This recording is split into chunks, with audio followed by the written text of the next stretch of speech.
Tere tulemast! Selles analüüsis süveneme ühte Euroopa praeguse aja kõige teravamasse teemasse, milleks on linnade segregatsioon ja rändepoliitika konfliktid. Ja me teeme seda läbi Liina Salujõe põhjaliku 2016. aasta uurimuse, mis heidab kogu sellele keerulisele pildile täiesti uut valgust. Niisiis, millest me räägime? Kõigepealt vaatame teooriat, et saada aru, mis asi see segregatsioon üldse on. Siis sukeldume kahe linna, Berliini ja Stockholmi näidetesse. Sealt edasi liigume juba suuremale areenile, vaadates riikide ja Euroopa Liidu vahelist konflikti. Ja lõpuks, mis on selle kõige tagajärjed meile kõigile? Enne kui me Berliini ja Stockholmi täravatele läheme, peame korraks selgeks tegema paar põhimõistet. Need on justkui tööriistad, mida Salujõe oma analüüsis kasutab ja need aitavad meil mõista, miks asjad on nii, nagu nad on. Esimene neist on ruumilise ebasobivuse hüpotees. Kõlab keeruliselt, aga mõte on tegelikult lihtne. Kujutage ette, et inimesed elavad linna ühes servas, aga töökohad, kuhu nad saaksid minna, asuvad hoopis teises servas. See füüsiline vahemaa, see ei ole lihtsalt ebamugavus, see loob nõiaringi, kus töö leidmine on raske, mis omakorda viib isolatsiooni ja vaesuseni. Ja teine oluline idee on territoriaalne stigmatiseerimine. See läheb veelgi sügavamale. Asi pole enam ainult kilomeetrites, vaid maines. Kui mingi linnaosa saab endale külge halva kuulsuse sildi, hakkab see mõjutama kõiki, kes seal elavad. See on nagu nähtamatu müür, mis teeb töö leidmise või isegi sotsiaalse suhtluse palju keerulisemaks. Inimesed on justkui lõksus oma enda kodukoha maines. Okei, teooria on selge. Lähme nüüd esimese näite juurde ja vaatame, kuidas see päriselus välja näeb. Alustame Berliinist. See on linn, mida tuntakse oma mitmekesisuse poolest, aga Salujõe andmed näitavad, et sealne lõhe kogukondade vahel läheb aina sügavamaks. Mida siis Salujõe andmed meile Berliini kohta tegelikult räägivad? Pilt on üsna mõtlema panev. See näitab selgelt, kuidas linn on jagunemas ja kuidas erinevad kogukonnad üksteisest eemale triivivad. Ja siin on üks väga kõnekas number, 0.52. See on nii nimetatud dissimilarity index Neuköllni linnaosas.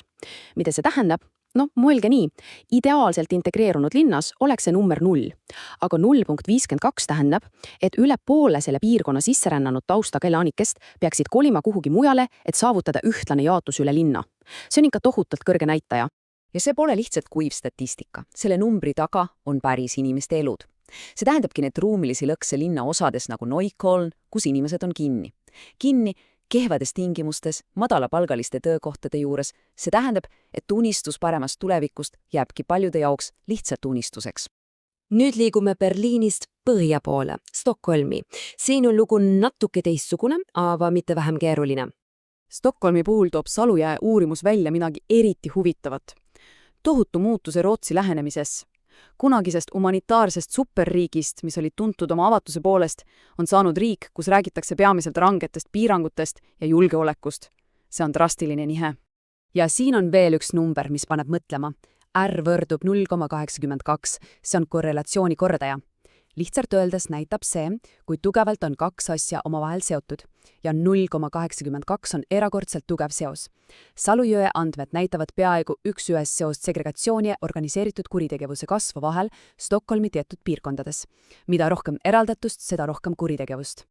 Ja sellel poliitilisel muutustel on olnud väga konkreetsed tagajärged. Segregatsioon süvened, tööpuudus on kõrge ja mis kõige muret tekitavam, on tekkinud niinimetatud paralleelühiskonnad. Salujõe analüüs toobki välja karmi tõe. Kui integratsioon ebaõnnestub, ei teki mitte ainult sotsiaalsed probleemid, vaid see loob ka väga viljaka pinnase kuritegevusele. Olgu, suumime nüüd linnade tasandilt välja ja vaatame suuremat pilti. Konflikti, mis käib liikmesriikide ja Euroopa Liidu enda vahel. See Viktor Orbani tsitaat võtab olukorra päris hästi kokku. Aga Salujõe uurimus rõhutab, et see pole lihtsalt retoorika. See on tegelikult väga süsteemne vastuseis ja otsene väljakutse Euroopa Liidu ühisele valitsemisele. Ja nagu näha, ei ole Ungari selles vastuseisus üksi. Moodustunud on terve plokk riike, kes seavad kahtluse alla Euroopa Liidu ühtse rändepoliitika. See pole enam üksikute riikide mure, vaid sügav ideoloogiline lõhe, mis jookseb läbi Euroopa. Ja see poliitiline vastaseis, mis saab alguse just nendest samadest probleemidest linnades, toob kaasa väga reaalsed ja tõsised tagajärgi kogu Euroopa Liidule. Üks tagajärg ongi see, mida Salujõe nimetab kindluse Euroopa tõusuks. Ja see pole ainult poliitiline loosung. Me näeme seda oma silmaga, oma tänavatel. Usalduse asemel on hirm ja see muutub füüsiliselt meie ühisruumi. mõelge näiteks betoonibarrikaadidele jõuluturgude ümber. Salujõe nimetab seda ruumiliseks semiootikaks. See on märkide keel. Need tükked pole lihtsalt turvameetmed, need on sümbolid, mis ütlevad meile, et me ei tunne enda enam turvaliselt ja et usaldus on kadumas. See on hirm, mis on valatud betooni. Ja lisaks sellele on konfliktil ka tohutu rahaline mõõde. Uurimuses nimetatakse seda finantsiliseks õigussõjaks. Sisuliselt kasutab Euroopa Liit massiivset majanduslikku survet, et oma poliitikat peale suruda, ja me räägime siin sadadest miljonitest eurodest.